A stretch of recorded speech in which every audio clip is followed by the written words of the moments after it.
se retrouve pour un nouvel épisode des Pincées du Cotentin. Bono naturelle, savonnière passionnée, se plie aux règles du podcast. Elle nous parle de son atelier niché dans la Cour Marie, ainsi que de son engagement pour des produits naturels, bons pour l'homme et l'environnement. Bonne écoute.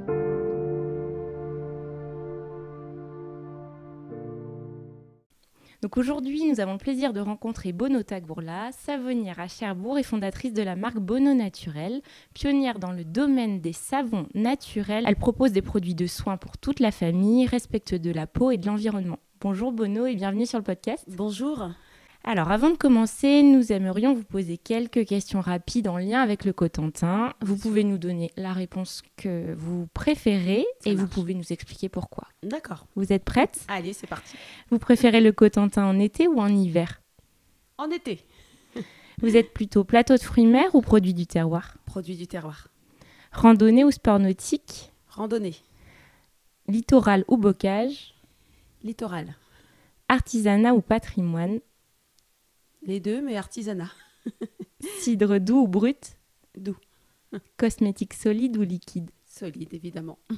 Merci pour ces réponses. Avec plaisir. Est-ce que vous pouvez vous présenter ? Oui.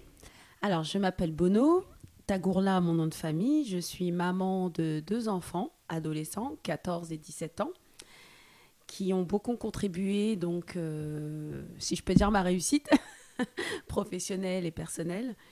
Donc j'ai créé l'entreprise Bon Naturel en 2017, en septembre 2017. Donc des produits cosmétiques, des savons solides, liquides. En fait, c'est vraiment la transformation de produits bruts en produits du quotidien. Aussi bien du savon solide, du savon liquide pour le visage et le corps, que une gamme animaux en shampoing ou en savon solide, et aussi des produits ménagers. C'est-à-dire du savon ménager, de la lessive, ça peut être aussi du liquide vaisselle. Voilà, le pari, c'est quand même de transformer toutes nos matières premières, naturelles et biologiques, c'est encore mieux, en produits du quotidien. Génial. Du coup, vous êtes une des premières à avoir proposé des savons naturels quand même dans le Cotentin. Alors, première, ce serait un peu prétentieux, mais c'est vrai que quand j'ai commencé à Cherbourg, il n'y avait pas de créateurs de savons cosmétiques installés. Un peu plus loin, peut-être dans le Cotentin, mais c'est vrai que cette création d'entreprise m'a paru naturelle parce que je trouvais que c'était important de proposer un produit authentique aux Cherbourgeois et de faire connaître un petit peu tous ces bons produits. Vous connaissiez déjà cet environnement d'où vous est venue l'idée de... Tout à fait. Donc à la base, je suis quand même passionnée depuis des années. C'était en 2005 où j'ai eu le déclic en regardant de plus près les ingrédients que composent nos cosmétiques. Beaucoup de produits sortis du laboratoire. Et c'est vrai qu'en transformant des produits authentiques comme un jus pressé de légumes, un jus de fruits... on peut tout à fait avoir un produit avec un actif 100% naturel et pas 0,03. Et l'idée, c'est surtout, c'est très important pour moi que le client sache exactement de quoi compose son produit en toute simplicité et en toute transparence. Ouais. Avec des ingrédients bien clairs, bien écrits sur la boîte. On sait tous que au niveau de l'étiquetage, on a des produits par ordre d'importance. Ici, on n'est pas sur de l'eau, on est vraiment sur des produits qui composent 90% du produit. Et surtout que quand on lise l'étiquette, on comprenne aussi les ingrédients. Voilà. Donc c'est vrai que Linky, c'est le langage international. Ça parle peut-être pas à tout le monde. On ne va pas se balader avec son dictionnaire. Donc c'est pour ça que c'est important. J'ai rajouté les ingrédients français de manière à ce que ce soit très clair. Quand vous avez lancé le projet, quel a été l'accueil localement en fait, de cette initiative ? Je ne m'attendais pas à ça. J'avoue qu'au départ, je voulais juste créer un site internet parce que mes enfants étaient encore petits. Donc, je voulais rester à la maison avec eux. Et rapidement, une amie m'a proposé un petit espace dans sa boutique Place Henri Gréville en décembre 2017. Et ça a commencé comme ça. Alors, le bouche à oreille à Cherbourg, ça va très vite. Donc après, j'ai fait partie du projet Boutique à l'essai avec des créatrices. On avait une boutique partagée rue Aublé en 2018 et 2019. Et en 2020, on était rue des Fossés. Donc on s'est agrandi, il y a un peu plus de créatrices et malheureusement le confinement est arrivé et le partenariat s'est arrêté et moi donc j'ai continué mon activité dans la Cour Marie, tout d'abord avec la boutique et à la fin du confinement avec le petit laboratoire à côté pour la fabrication des produits et pour plus de praticité pour les clients. Et au fil des années, finalement, la clientèle s'est fidélisée, s'est développée. Oui, alors fidélisée. J'ai vu beaucoup de mamans enceintes qui viennent maintenant avec les enfants qui gambadent. J'ai contribué à pas mal de beaux événements comme des mariages, des baptêmes. Donc Bono Naturel, aujourd'hui, c'est plus qu'une marque de cosmétiques, c'est aussi un engagement, comme vous le disiez, pour plus de naturel. Oui, voilà, tout à fait. Moi, je prône le naturel. Même si je n'achète pas que des produits bio, mais en tout cas, j'essaye le plus authentique possible.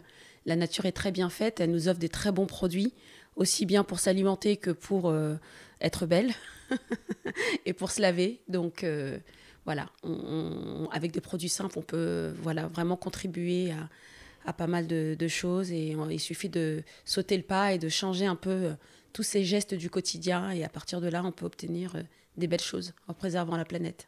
Et vous, dans votre marque, dans votre entreprise, quelles autres valeurs vous tiennent à cœur ? Alors, j'aime tout ce qui est le partage avec la clientèle. On a développé quelques ateliers quand j'ai le temps, parce que c'est vrai que c'est un métier qui est très chronophage, qui demande beaucoup de temps. Moi, je travaille beaucoup à l'œil. Je suis un peu comme les anciennes, les mamies, les grand-mères qui vont cuisiner à l'œil. Donc voilà, l'aspect du savon va me donner beaucoup d'indications. C'est pour ça que j'ai beaucoup de mal à déléguer aussi. J'aime le partage, j'aime les vraies valeurs. On est très humain chez Bon Naturel. Hein. Toutes les personnes qui ont travaillé ici reviennent régulièrement comme une famille. On est vraiment une famille. Et je pense que le tout, c'est d'aimer ce qu'on fait. Si on n'est pas animé, si on n'aime pas ce qu'on fait, je pense qu'on ne peut pas y arriver. Et c'est dur de le transmettre aux autres aussi, du coup. Alors, le transmettre, il faut y croire. Il faut que les personnes soient convaincues de faire le bon choix, d'avoir des bons produits. Je pense que tout est une question de ressenti aussi. On peut vite se faire avoir par un joli emballage, par une belle couleur, par une belle odeur. Je pense que mettre en avant ces 5 sens, l'odorat, le toucher, la texture, tout est une question d'énergie, de ressenti. Et d'ailleurs, faut aller vers le produit qui nous attire. Plus que par se faire séduire par un bel emballage, un beau dessin. Tout ça, c'est facultatif, c'est éphémère. Et vous, selon vous, quel rôle joue aujourd'hui la cosmétique naturelle dans la protection de l'environnement ? Eh ben, c'est ne pas déverser trop de déchets dans la nature, ne pas polluer avec des silicones, des plastiques qui ne sont pas nécessaires. Il y a une contradiction quand on fabrique un produit naturel emballé dans du plastique déjà. Déjà, là, il y a un problème.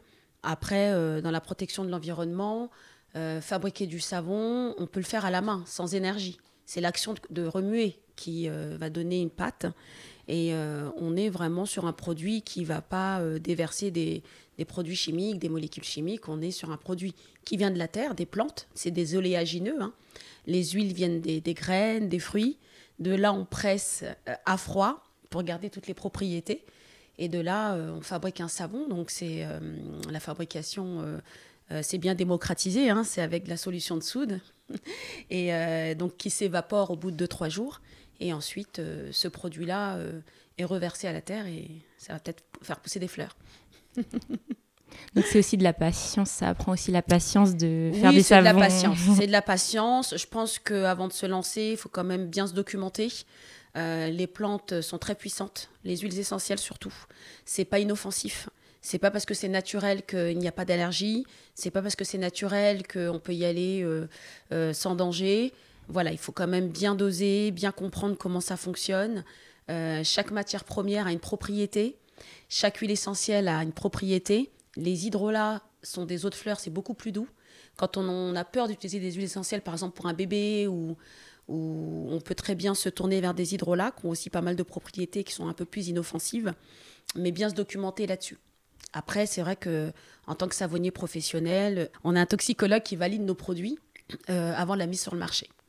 Pour s'assurer que ça soit totalement sain et sécurisé pour tout à fait, ouais. Qu'on respecte bien les doses en huile essentielle. Donc, il y a une vérification en amont La réglementation des cosmétiques est très stricte, hein, on ne fait pas ce qu'on veut, malgré qu'on ait des produits assez simples, assez authentiques et avec le minimum d'ingrédients. Par contre, c'est vrai que c'est bien que derrière, il y a un toxicologue.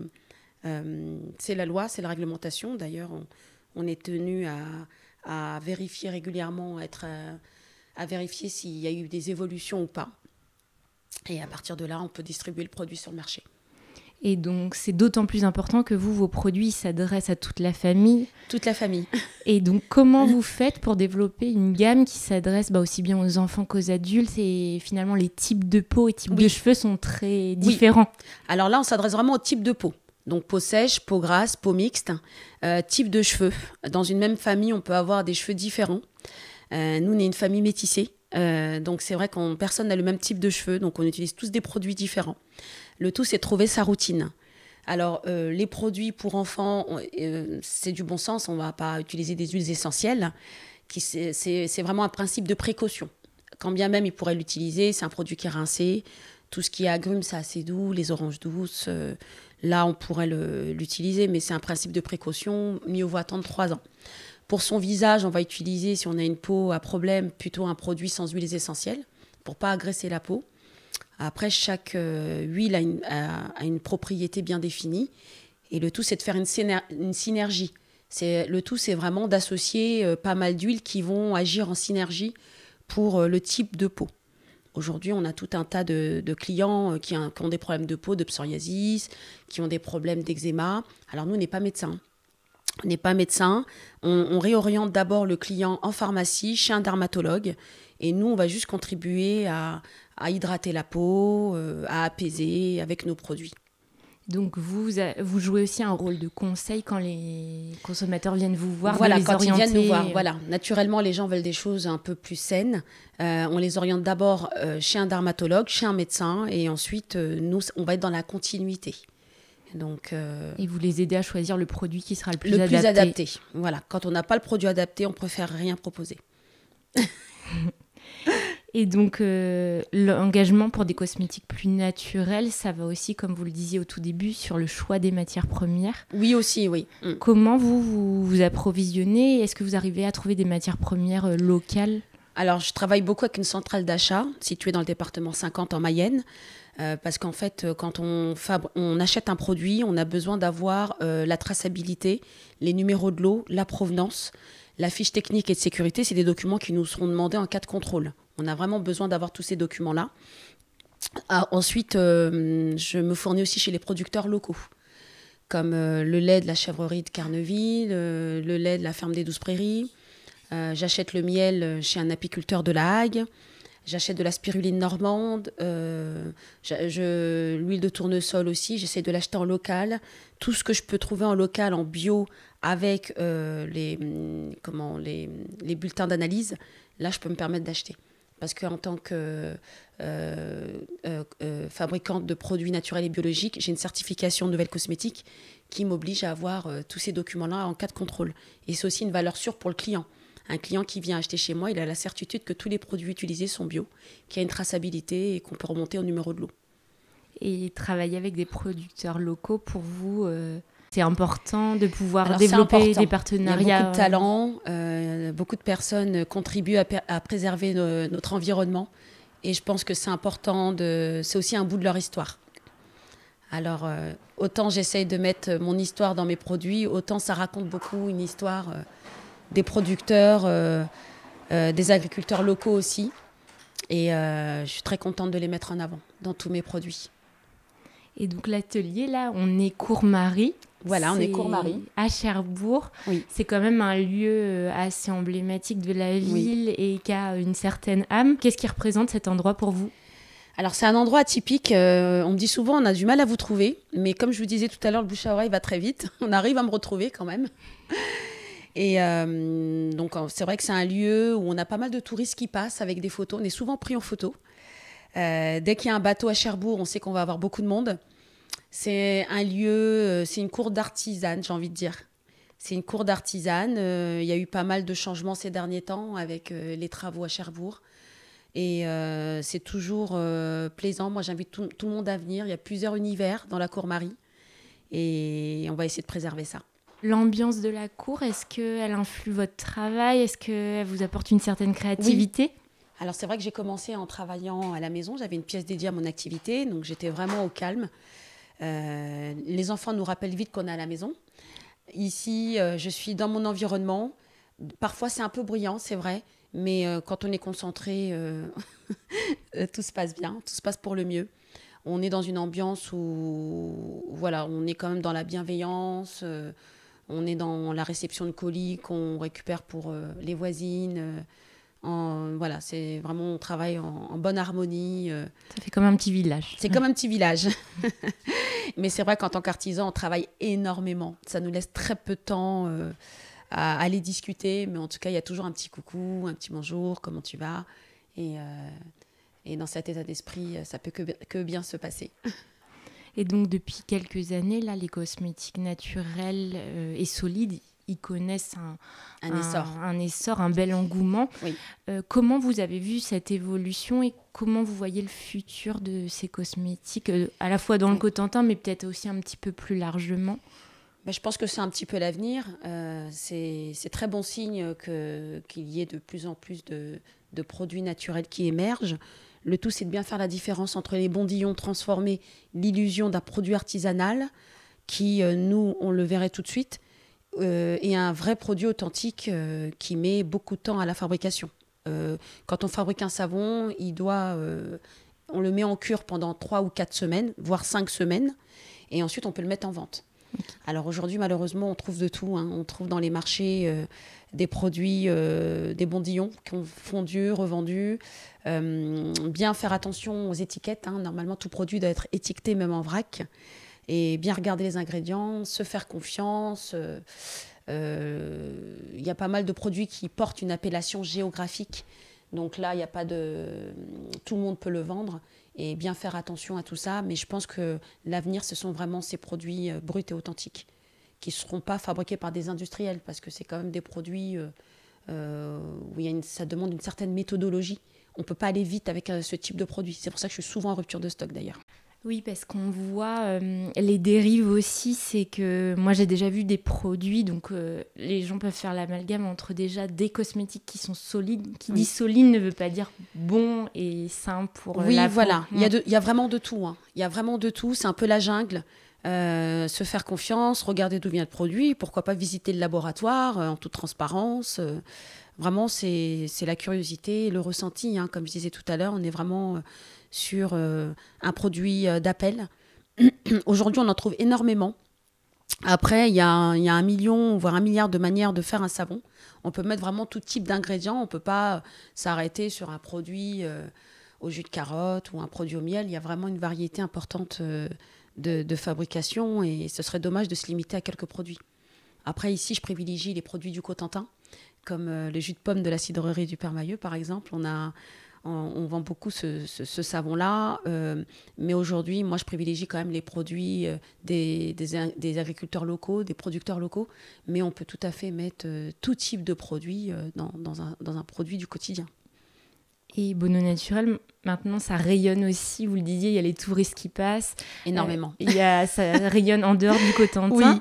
Est-ce que vous avez des anecdotes à nous partager de visiteurs qui ont découvert les produits et qui peut-être vous recontactent? Oui, on a une dame, alors moi mon anglais il est limité, heureusement que ma fille est là, mais c'est vrai qu'on a une dame qui parle anglais, qui vient quand il y a des ferries et à chaque fois fait énormément de cadeaux.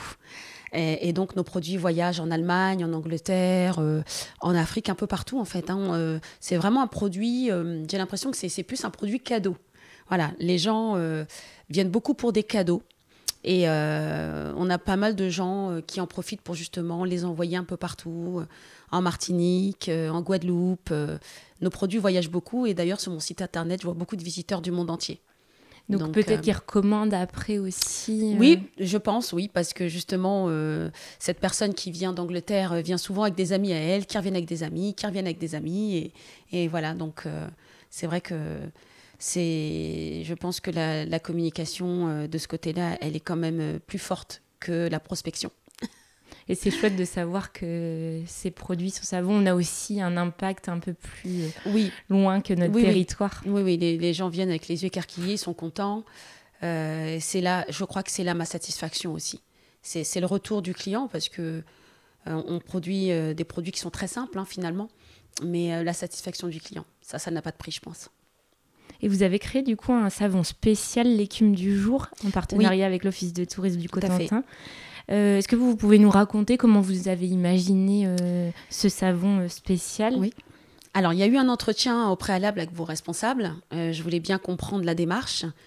Quel ingrédient pouvait représenter un petit peu l'écume du jour, votre marque pour l'Office du tourisme en fait. Et à partir de là, il fallait imaginer un produit brut et authentique qui rappelle un peu la mer.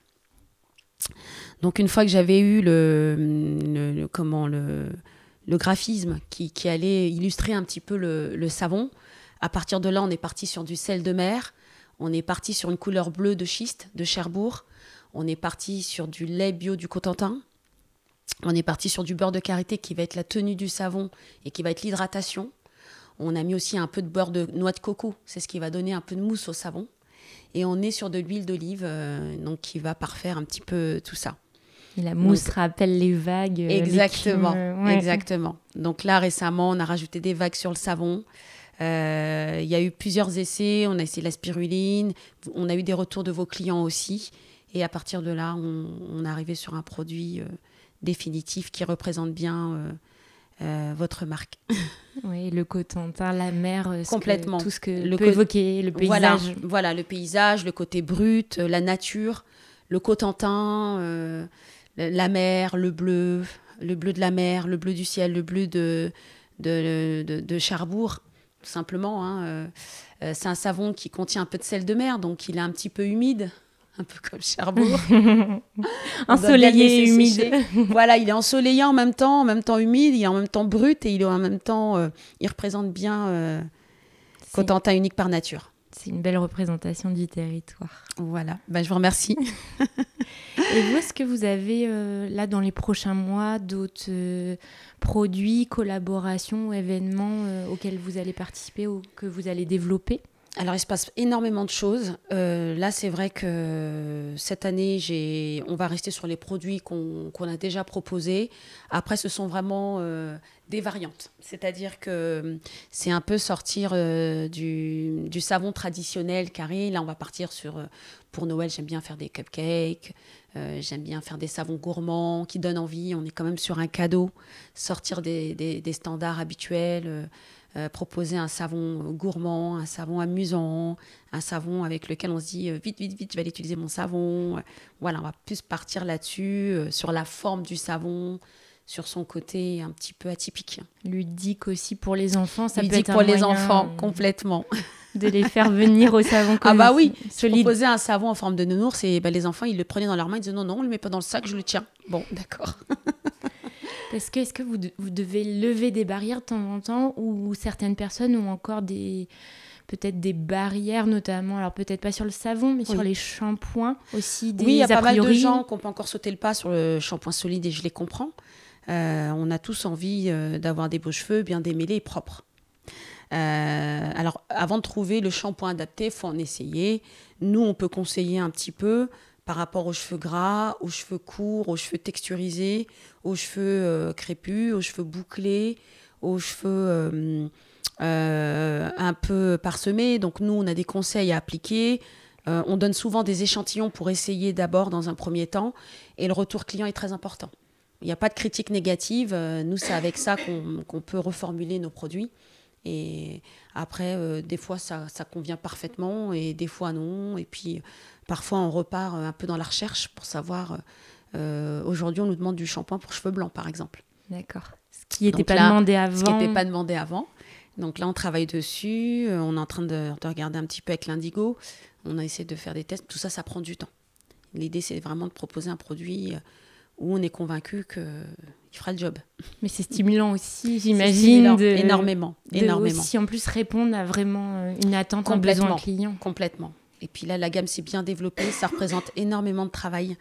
Donc, développer d'autres produits, il faut prendre son temps. Ça prend son temps. Et puis, dès qu'on a le déclic, c'est une idée qui arrive comme ça. On s'y attend pas.